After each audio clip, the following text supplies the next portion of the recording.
চোতখণ্ড ঝাপানতলায় আদি মায়ের মন্দির প্রতিষ্ঠা উপলক্ষে 3 দিনব্যাপী ধর্মীয় অনুষ্ঠান শুরু। পূর্ব বর্ধমান চোতখণ্ড ঝাপানতলায় আদি মায়ের মন্দির প্রতিষ্ঠা উপলক্ষে বুধবার থেকে শুরু হয়েছে 3 দিনব্যাপী ধর্মীয় ও সাংস্কৃতিক অনুষ্ঠান। এলাকার প্রাচীন ঐতিহ্য ও পারিবারিক উত্তরাধিকারকে কেন্দ্র করে এই মন্দির প্রতিষ্ঠা ঘিরে ভক্ত ও গ্রামবাসীদের মধ্যে উৎসাহের আবহ তৈরি হয়েছে।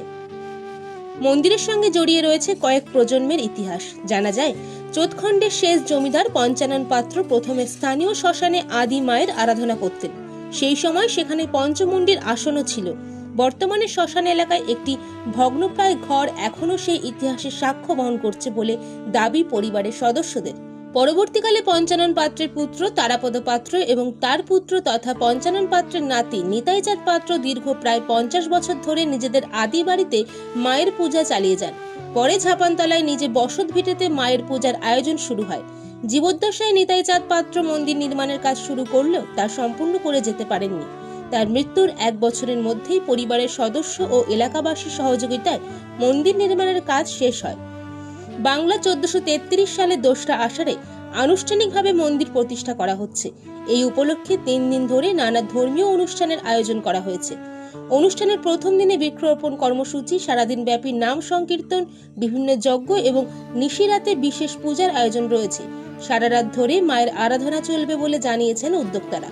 বৃহস্পতিবার নাম সংকীর্তনের বিশেষ আয়োজন করা হয়েছে। উদ্যোক্তাদের বক্তব্য, আদি মা তাদের কাছে বাড়ির মেয়ে রূপে পূজিত হন, তাই দেবীর বিসর্জন দেওয়া হয় না। শুক্রবার দধিকর্মা সম্পন্ন হওয়ার পর অন্নভোগ বিতরণের ব্যবস্থা থাকবে। আয়োজকদের দাবি, যে কেউ ভোগ গ্রহণ করতে এলে তাকে ফিরিয়ে দেওয়া হবে না। এছাড়াও সন্ধ্যায় ধুনুচি নৃত্যের আয়োজন করা হয়েছে। ধুনুচি নাচের পর দেবীকে বরণ করে নিরঞ্জনের শোভাযাত্রা অনুষ্ঠিত হবে। মন্দির প্রতিষ্ঠা ও 3 দিন ব্যাপী এই অনুষ্ঠানকে ঘিরে চোতখণ্ড ও পার্শ্ববর্তী এলাকায় বহু মানুষের সমাগমের আশা করছেন আয়োজকরা। এখানে মন্দির প্রতিষ্ঠার অনুষ্ঠান চলছে। আমাদের আদি মা বর্তমানে এটা চোতখণ্ড ঝাপানতলায় এটা প্রতিষ্ঠিত। তা আগে চোতখণ্ডের লাস্ট জমিদার ছিলেন পঞ্চানন পাত্র। তিনি এই মায়ের পূজা করতেন। আগে তিনি শ্মশানে পূজা করতেন। পঞ্চমুণ্ডির আসনও ছিল।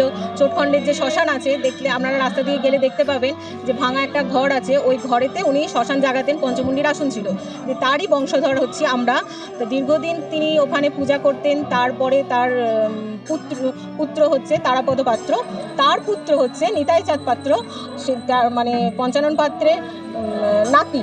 তিনি নিজ ভিটেতে ওই তার আদি বাড়িতে প্রায় দীর্ঘ 50 বছর ওই মায়ের পূজা করে। তারপরে এখানে ঝাপানতলায় নিজের বসত ভিটেতে কিছু বছর পরে, এবার মায়ের মন্দির ছিল না, তিনি জীবন্ত অবস্থায় মায়ের মন্দির প্রতিষ্ঠার কাজ শুরু করেন। কিন্তু দুর্ভাগ্যবশত তিনি শেষ করে যেতে পারেননি। এই তার মৃত্যুর 1 বছরের মধ্যেই আমরা মন্দিরটা শেষ করি। তার ছেলেরা শেষ করে, আরও সবাই সাহায্য করেছে। এই মন্দিরটা এবার প্রতিষ্ঠিত হচ্ছে 2রা আষাঢ় 1433 সাল। কবে থেকে অনুষ্ঠান সূচি এই আজ থেকে শুরু হয়েছে, বুধবার, আজকে 2রা আষাঢ়। 3 দিন ধরে চলবে, 2, 3, 4। তা আমাদের 3 দিনের বেশ একটু লং প্রোগ্রামই আছে।